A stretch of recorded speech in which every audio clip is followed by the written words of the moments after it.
रोवली, सत्यासाठी पावलं त्यांनी झिजवली, समानतेची व्याख्या जगी शिकवली, त्या महात्म्यांचे स्मरण करा पावलो पावली। महात्मा फुले यांना जयंती दिनी विनम्र अभिवादन।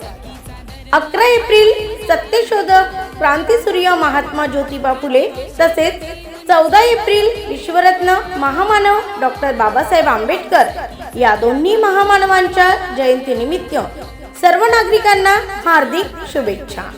शुभेच्छुक शिवहरी नागोराव बोकडे, 35 तडेगाव ठाकूर, जिल्हा परिषद सर्कल, तालुका तिवसा, जिल्हा अमरावती, महाराष्ट्र।